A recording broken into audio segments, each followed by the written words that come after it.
need both. And that's a nice segue, actually, into the last topic for today. You and I, we have been competing, well, it feels like decades. I think between us, we have experienced everything. We've won, we've lost, everything in between winning and losing, we've experienced in Toastmasters contests, whether it be in all four of them, table topics, evaluation, humorous speech, and international speech. So what I thought we could do today, David, is maybe give people some tips for each of the four contests. So I'll start with yourself for the table topics, then maybe bring it back to me and so forth. So let's begin with table topics. What would you say is maybe your big tip for people who want to have success in the table topics contest? Yeah, couple of things. I'll go simple to more advanced. The kind of simple overall strategy. When I hear the question, I choose between two answers. I tell a story or I share a belief. So let's say the question was something like, is it better to be rich or famous? There's a really cliched one. I would go, okay, let me tell a story about when I had 15 moments of fame, for example. Or let me share a belief about why I think being famous is one of the worst things that can happen to you. So I'd either go like story or belief. So that's my kind of overall strategy. Then the second thing that I try to do, I always try to be contrarian, and I always try and flip the question on its head. And so I'll give you an example. There was one contest where the question was, should you judge a book by its cover? And I remember every other contestant literally talked about a book. They said, I picked up this book and I didn't think it was going to be good, but I read it and it'd be amazing. That was basically everyone's answer. I talked about meeting one of my friends and not liking him the first time I met him, and then seeing past my initial judgment and becoming really good friends. I won the contest. Now, obviously, there's more things that won me that contest, but that answer stood out because my answer was different to everyone else's because I flipped the question on its head a little bit more. So something like the rich and famous question, I might go, actually, screw being either of them. Like, who wants to be rich? Who wants to be famous? Well, that's really interesting. Why would you not want to be rich? Why would you not want to be famous? So that's something I don't always pull it off every time, but I try and be contrarian. And then the last bit, try and get a killer start and end line, because people will kind of forget what happens in the middle, but they'll remember if you pull them in really quick, especially for a table topic, because only a couple minutes long, that start and end has even more value because it's such a short period of time. So trying to come out with a starter line that brings them in and sort of a finishing line that boom, like mic drop, there we go. So that's my kind of simple to hard. It's hard to come up with a bang and opening and closing line when you've literally just been given the question. But if you can, you usually do pretty good. And I love that point about not going for essentially the low-hanging fruit. You know, don't go for the obvious. And I think in order to achieve that, when you hear the question, and our good friend James McGinty taught me this, you have to not always go with your first answer. You don't go with your first answer. You go with your second thought, your second answer. A great example was the recent contest we had at District, the semi-final. If you were an animal. Yeah. I was just thinking of that. If you could be an animal, what would you be? And 99% of people immediately think cat or dog. So did I, as I was walking up there. But I thought, you can't do that. Everyone's going to say that. That's boring. So I got up there with my second thought, which was I would be a dinosaur.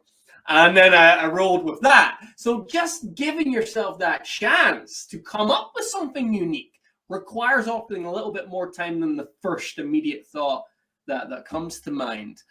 What I would also add, what I've seen in terms of, and we're talking specifically for contests now, what I've seen in terms of people having success in the table topics contest is the one that wins is usually the one that made people laugh the most. Yeah. People in general, when it comes to the table topic contest, don't want to think too hard. You know, they just want someone to stand up there and make them laugh for 2 minutes. And that doesn't mean you can't win with a profound answer. You absolutely can. But I'll put it this way.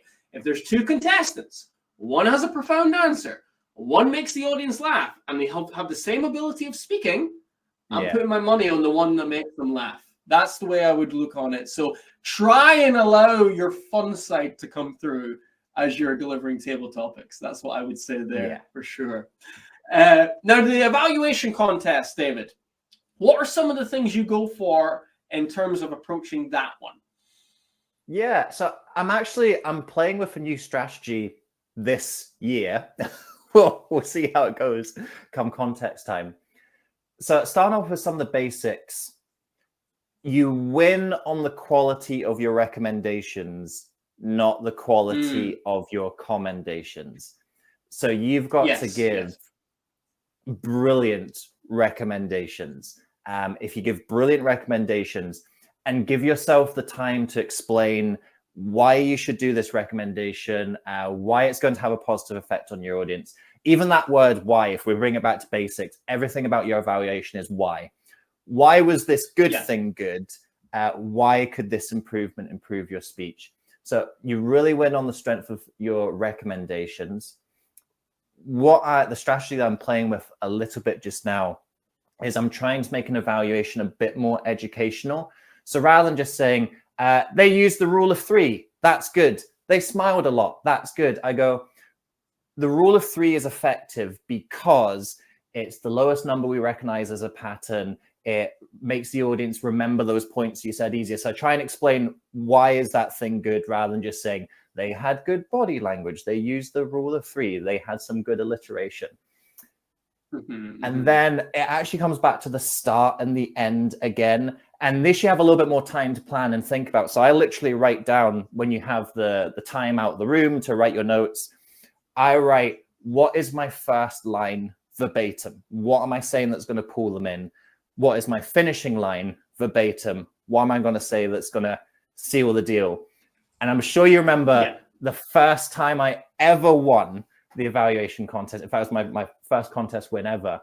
There was the pillar in the middle of the room, and I span around the pillar like a stripper, and everyone burst out laughing.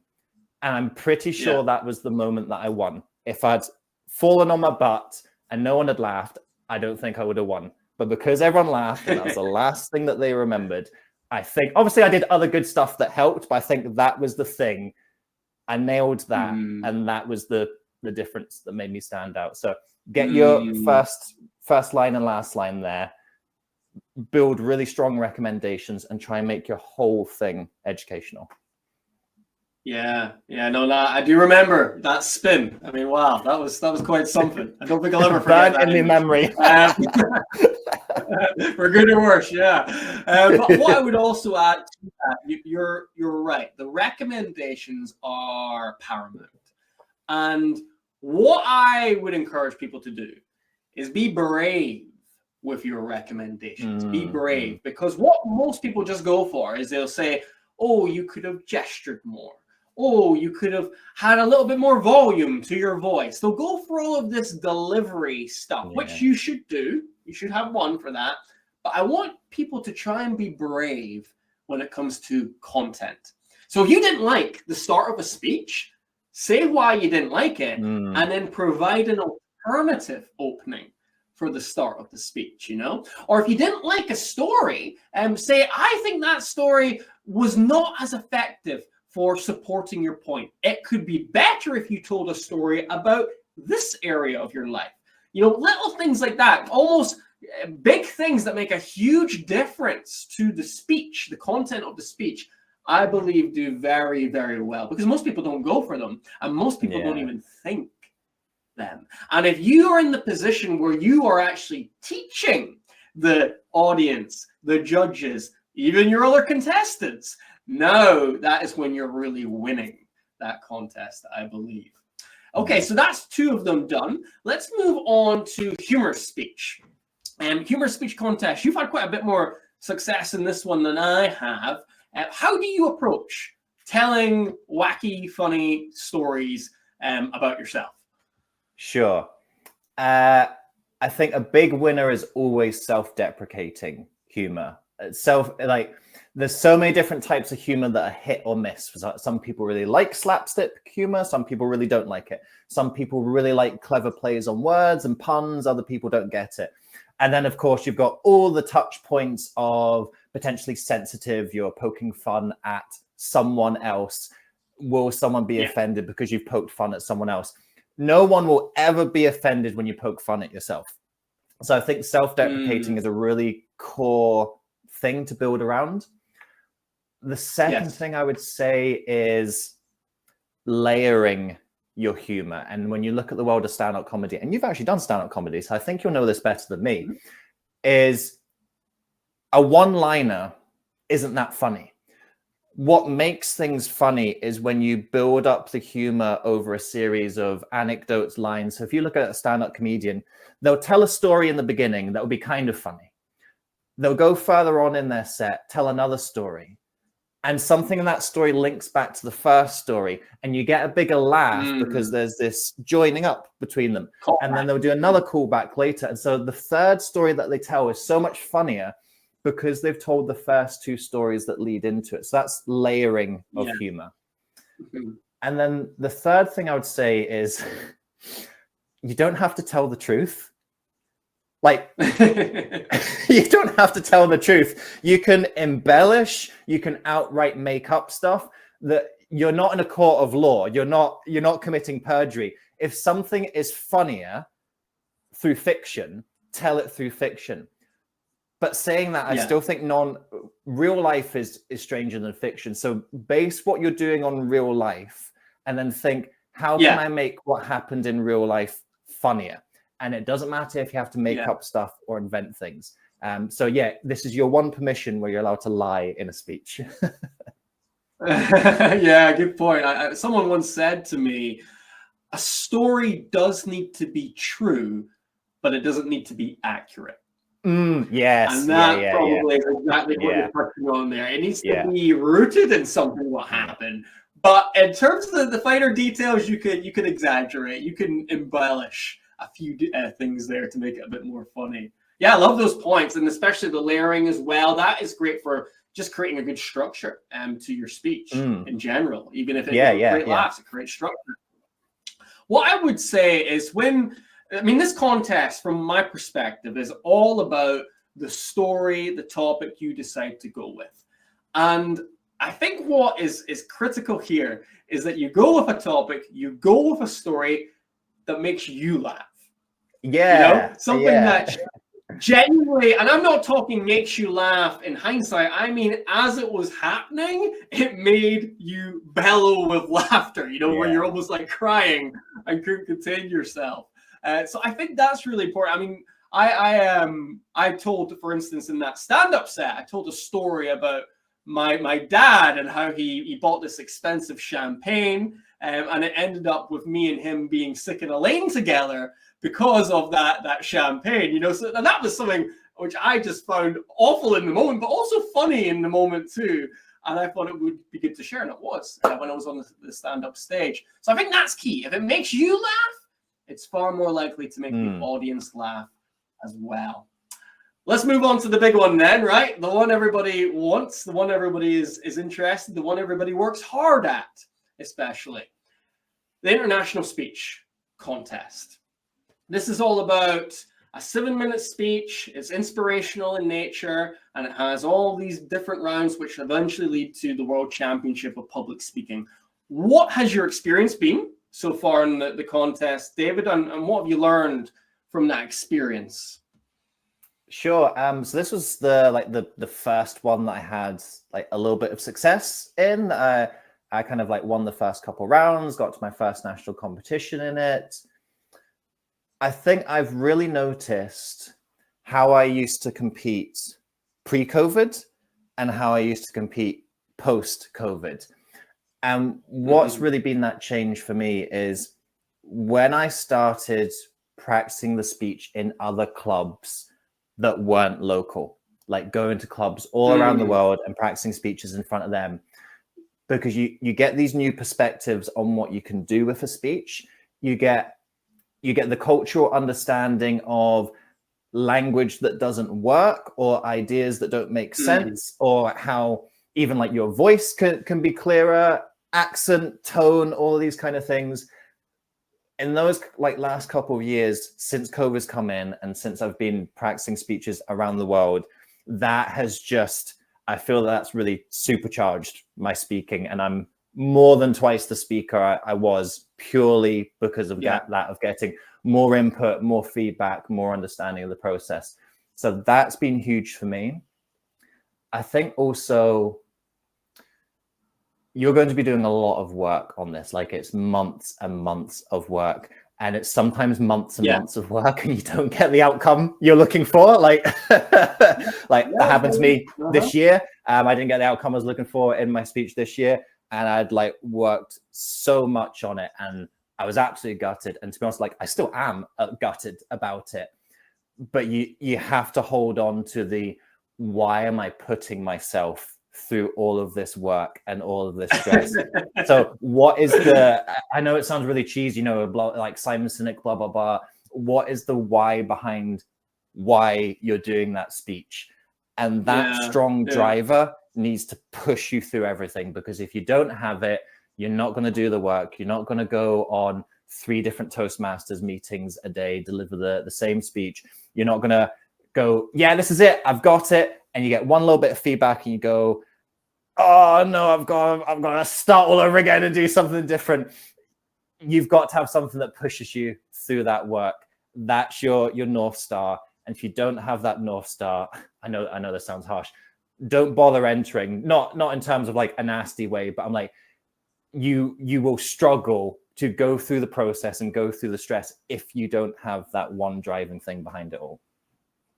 It's a very good point. It's a very good point, because you do put a hell of a lot of hours in. You spend so many months, sometimes years, preparing for 7 minutes. And it's, you need to have something to keep you going. I think it's also worth saying, it's important, and I've learned this over time, not to overtrain. Because if you're working on your speech every day, every week, you're going to clubs all the time, and I've seen this happen to speakers, it's happened to me even a little bit. There comes a point where you've done so much work, you've been so immersed in your own speech that you're not even seeing it clearly anymore. And secondly, you're not enjoying it anymore. I remember a speaker, he got through to district and he was working really hard on it. He was, doing everything he needed to do, going to the clubs. And he said to me, he didn't win at district. And he said to me afterwards, you know what, Kyle, by the time I got to Ireland to compete, I hated my speech. And that is something you've got to be careful about. Yeah. You've got to be careful not to be putting in so much work that you overtrain. Just like an athlete, if they do too much in the gym, too many things, they can't perform at their best when it comes to game day. So that is something to be aware of too. In terms of the technical stuff, David, what are some of the key ingredients you see of successful international speeches? Yeah, I think this goes all the way back to the very first thing we talk about, is essentially, this is a storytelling competition. It's not billed as such, but whoever tells the story in the best way. Now, not the best story, not I fell into a canyon and I had sore off my arm, but whoever tells the story in the best way is pretty much the one who wins it each time, but barring an exception or two. So I think looking at some of those techniques of how do you really make the story relatable to people? So if you're telling a story, for example, you hear this a lot. A lot of people talk about something about when they joined Toastmasters. Now, to be honest, I kind of don't like it because it's a little bit cliched now, and I think it's going for the low-hanging fruit of, if I talk about Toastmasters, people will like it. But what it does have going for it, it is relatable, because everyone remembers when they joined Toastmasters for the first time. They were nervous, they weren't confident, they didn't know where they were going, what they wanted for their speaking. So that part of it is really relatable. What I would challenge people to do is get that same relatability and not tell a Toastmasters story. But the relatability factor, because we've seen it so many times, haven't we? Yeah, we've seen it so many times in the recent contests, people using Toastmasters as that connecting piece. But you can find the same connection just through a different channel, can't you? Yeah, if you talk about like relationships, for example, like everyone has a relationship. Like that's still something really relatable that you can tap into. Everyone wants to be healthy. Everyone wants to be loved. Like that, everyone wants to have a purpose in life. Like there's so many touch points of relatability you can go to. And if you get a really good one, that's a good start. Being able to tell the story in a way that pulls the audience in. So you see people do different techniques. Some of it is a little bit more of that kind of acting style of people like act out the dialogue. People very vividly describe the scenes. They'll describe the characters in great detail so you can really see them in the audience's mind. So there's different ways to pull off that immersive aspect. And I don't think it has to be, but a lot of the speeches that do really well, they nearly always have a little bit of humor in it. It doesn't necessarily have to be this like rip-roaring, like humorous, funny speech, but there are very few speeches that I've seen that have finished in the top 3 with zero humor. And it's almost like, wow, what an incredible speech, because it wasn't funny, but it was still impactful. So I don't think you have to have the humor in, but if there's a natural way to bring it in, that it creates that emotional response in the audience. For sure. My perspective is this contest, the storytelling, as you said, it's a storytelling contest, but perhaps even more important than the story is the message, is the point. It's that, I hate to say it, it's kind of, or it's an interesting thing to say here. We can learn a lot from Trump on this. Having that one phrase that connects everything that you're saying in that 7 minutes, that one phrase that cements the point you're making. Because the whole speech is kind of built around that point. You know, every story that you tell should echo that point in different ways. So what I see the big mistake people make is, number one, they don't have a clear point, or number two, they have more than one point. And if you have more than one point in a 7-minute speech, what you're doing is you're creating a competition within your speech between point A and point B. Which one's going to resonate with the audience? And therefore, you reduce the clarity, the impact, and the influence on the audience. So I think that is a big thing to consider when you're preparing for the international contest. What are you trying to say? And can you distill that down into 5 words or less?